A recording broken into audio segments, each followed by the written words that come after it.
नमस्कार दर्शक बंधुरा स्वागत आपनादेर सुमित्रास किचन एंड ब्लग्स आज के आमी आपनादेरके देखाबो कुकारेर मध्य किभाबे टमेटो राइस चटजलदी बानिये निते पारेन और যদি তারা থাকে চটজলদি এটা বানিয়ে খেয়ে নিতে পারেন।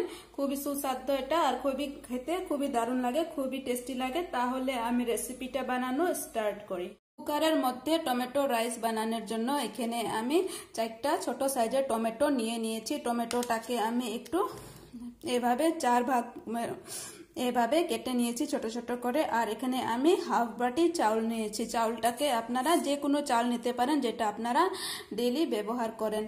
চাউলটা আপনারা কম বেশি করতে পারেন। যদি চাউলটা একটু বেশি নেন টমেটোটা আরো একটু বেশি বাড়িয়ে দেবেন, কারণ কি এটা টমেটো রাইস, টমেটোটা একটু বেশি হলে এই চাউলটা এই ভাতটা খেতে অনেকটাই স্বাদ লাগে। তাহলে আমি রেসিপিটা বানানো স্টার্ট করি।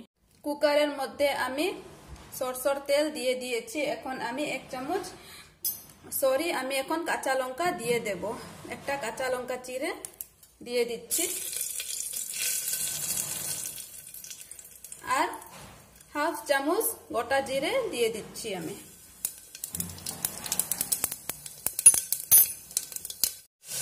এখন আমি 1 চামচ নুন দিয়ে দিচ্ছি।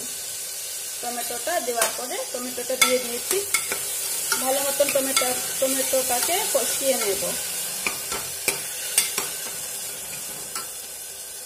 টমেটোটাকে কষাতে কষাতে কিছুটা আমি কাঁচা লঙ্কা দিয়ে দিচ্ছি।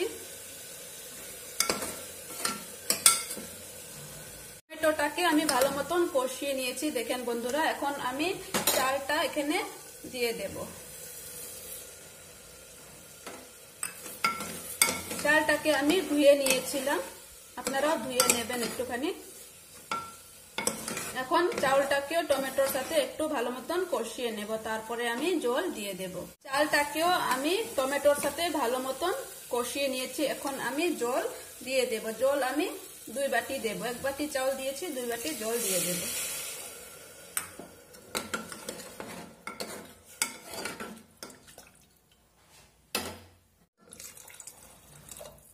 আপনারা চাইলে একটুখানি চিনিও দিতে পারেন টেস্টটাকে ব্যালেন্স করার জন্য, কিন্তু আমি দেব না। চিনি খাওয়াটা ভালো না স্বাস্থ্যের জন্য, তাই এখন আমি কুকারে ঢাকনাটা লাগিয়ে দিয়েছি। তারপরে স্লো ফ্লেমে করে 2 সিটি দিয়ে নেব। কুকারটাকে খুলে দেখছি ভাতটা কেমন হয়েছে। দেখেন বন্ধুরা খুবই টেস্টি লাগছে দেখতে। তো এখন আমি সার্ভ করে আপনাদেরকে দেখিয়ে দিচ্ছি। আপনারাও এভাবে খুবই চটজলদি টমেটো রাইস বানিয়ে খেতে পারেন। খুবই টেস্টি লাগে, খুবই দারুণ লাগে। আমার রেসিপিটা দেখার জন্য আপনাদের বহুত বহুত ধন্যবাদ।